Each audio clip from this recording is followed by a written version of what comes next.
Jacob's still going here. I think the worst Batman movie is Batman Returns. It was just way too over-the-top, mean-spirited, and you didn't care about the story. The acting was solid, especially Michelle Pfeiffer, who was a fantastic Catwoman, but the movie sucked. The movie sucked. I would watch the Joel Schumacher ones over Batman Returns. That's a pretty bold statement. I can't imagine anyone actually thinking that. Yeah. So good for you, I guess. Like I could watch Batman Forever over Batman Returns, but I can't. Why would you want to watch Batman and Robin over Batman Returns? I just don't. Like in terms of just quality of the movie, Batman and Returns is a much better made film. Yeah. And I cared about the story. Yeah. That was touching. I thought it was engaging. But let's see. And he talks about how Tim Burton it was so bad that Tim Burton got fired. It's just like, well, he kind of was fired. They just didn't like the direction. They wanted to go in a different direction. They wanted to make it brighter. So they were like, well, you can either play ball or go. Which he's used to having happen by now. Yeah, I mean, Disney happened with Disney. Disney told him that, and he did stay on as a producer. But he did find Schumacher. He suggested Schumacher. So I guess it's kind of his fault. Tisk. But yeah, he's like, Batman Returns has a love it or hate it tone. Why do people like this movie so much? Well, we could either love it or they hate it. They either love it or hate it. I mean, we could do like a top 10 reasons why people like it. Number 10, Paul Rubens, Pee Wee Herman as Penguin's dad. That's true. Right there. Just Walken in general. Yeah. Just pimping it up around the movie. Yeah. I just love like. You're fired. Bruce Wayne, why are you dressed up like Batman? Because he is Batman, you moron. Bruce Wayne, why are you dressed like Batman? It's wild. It's wild, crazy. Selena Kyle, I just pushed you out a building. Why are you alive? Crazy.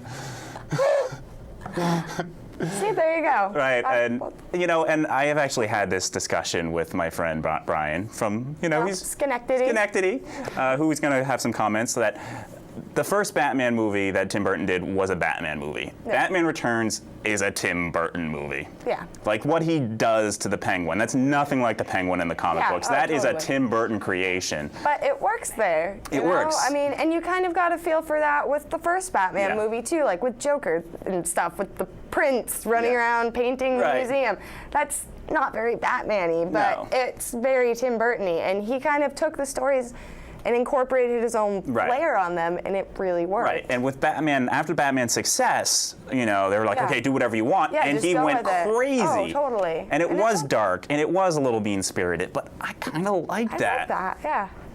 Why does everything have to be so sunny and happy? Why do you have to have, nipples on the bat suit, Batman isn't a light, happy comic either. No. It was really dark. I mean, yes, Batman Returns plot is really dark. I mean, the Penguin wants to steal all the firstborn children. I mean, I guess Penguin is Jew. He's a Jew, but he's he's Passover time. Passover time. He's just it's just like, my parents were Jews, so you know what we're gonna do? Passover. So I don't know. Batman Returns is a good time for me. I like it. Miles from Los Angeles. There, Miles. Says the worst Batman, Superman films have to be Quest for Peace and Batman and Robin. Incidentally, both the fourth in the series. Seeing a connection. Since they are both so bad that they made money printing properties unusable for the better part of a decade. Yep. That's rough. I may be in the minority here, but I actually really liked Superman Returns. I wish that it had gone all the way and ignored all the old movies instead of just the last two, but for what it was pretty good. I loved Kevin Spacey as Lex Luthor. I have high hopes for the new Superman reboot that Zack Snyder is making right now too. Best Batman movie, of course, is The Dark Knight. Still the best superhero movie out there in my humble opinion. Watchmen's a close second, but I just felt a little uneasy knowing how Alan Moore felt about it.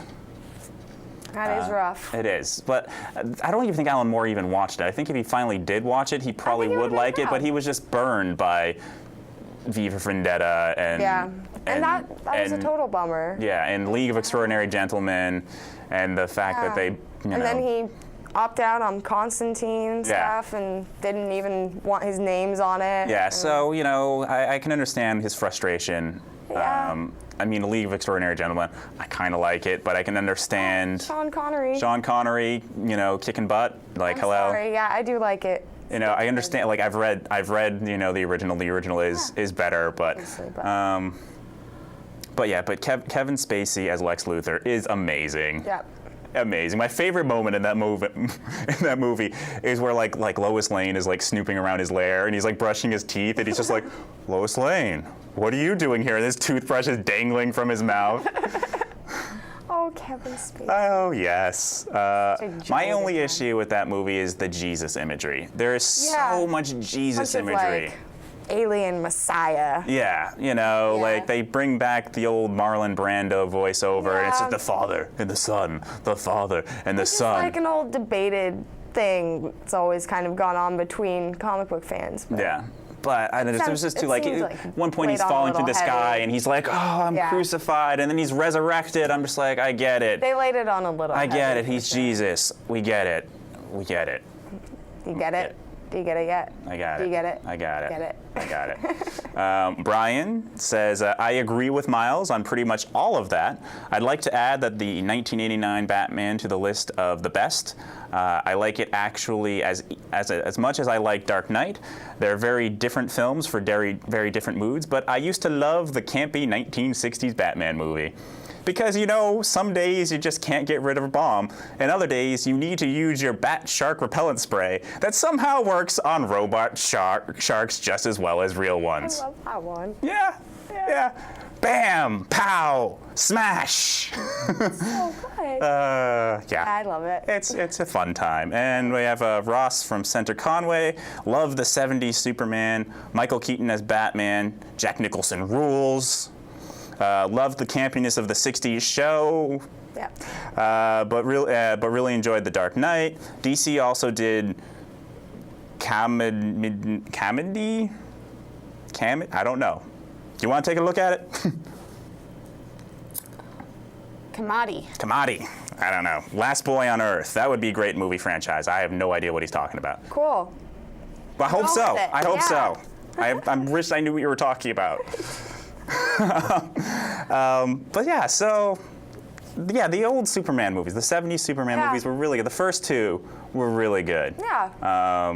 The classics. They were kind of the original superhero movies, basically. They like set the bar for a long time, and then they stopped being good. But then Batman came out, and then Batman stopped being good, and then X-Men kind of brought back the superhero movie and brought the whole new cycle around. Yeah. But yeah, Gene Hackman, despite not being bald, was a really good Lex Luthor. And his henchman, who was always called him Luthor, which always amused me. Like, hey, Lex Luthor. It's like, no, his name is Luthor. Stop pronouncing it wrong. That always drove me crazy. You're a bad henchman. Yeah, you don't even know your boss's name. Tisk tisk. And then there was the 3 and 4 though, were just like. Richard Lester directed the third one, and technically he directed the second one, but Richard Donner did most of the second one, and then Richard Lester was brought in to kind of finish it. But the third one was like, you had Richard Pryor in there, and it was jokey, and it was just slapstick Superman just doesn't quite work. But at least that one's kind of entertaining. Yeah. The fourth one is it's abysmal. Just terrible.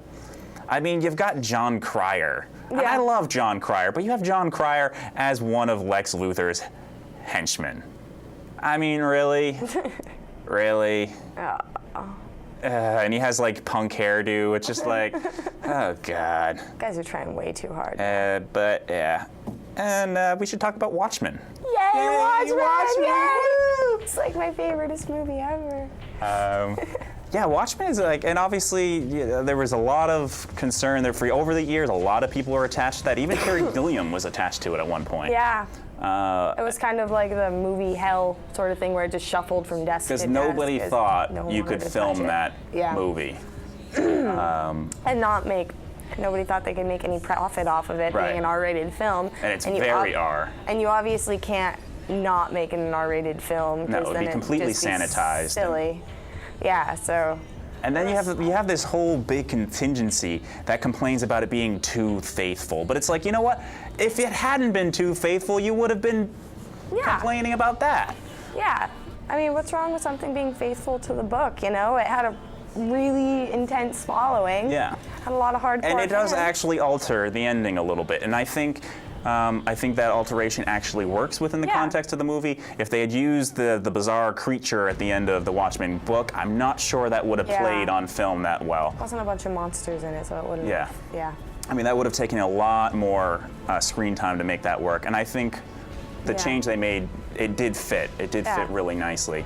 But it's such a visually pleasing movie. It is. It's seriously one of the prettiest films ever. It's just got so many artsy shots, but it's not pretentious. And it is all from the book, a lot of those visuals. But the fact that they actually were able to create those visuals on screen well is like amazing. Not making it look, you know, cheesy and like when they're cartoony on. and fake. Is it Mars or the Moon? Yeah, when they're on Mars during the dream sequence. Right. Even, That's like that is just amazing. Like, and it actually, it's just like, wow, they made that panel of the book come to life. And just just Dr. Manhattan, just like the fact that they were able to create that character without making him look ridiculous. You know. And people fixated on his big blue penis, but just move on, people. Just move on. But no, I mean, and that was a great example of motion capture technology and CGI being used really well. Like perfectly for what it's for, instead of just let's see how much we can do. We don't need New York City to be a real thing. No. Let's just CG Empire State Building. We don't, whatever. Whatever. And I just love the whole alternate timeline of the Watchmen story with Nixon is still president.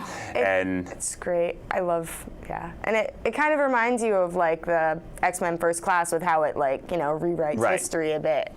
And I love that about it. And it's just really, and just the darkness of these heroes, where there's a fine line, especially with a character like Rorschach, or the comedian, where it's a fine line between them being bad guy and being a good guy. And it really explores what it means to be a hero and what it means to be a villain and where that line is.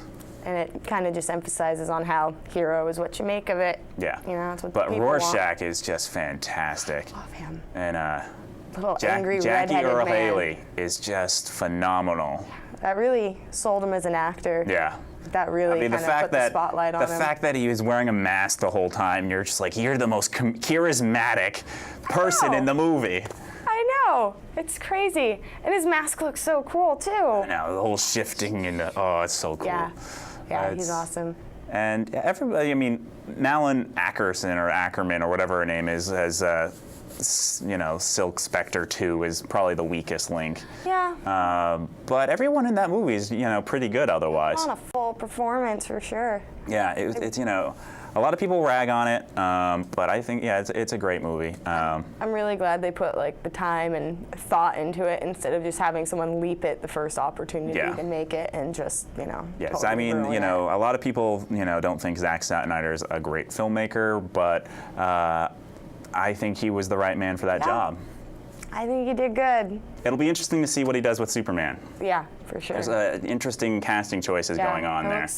We'll see how it goes. Yeah.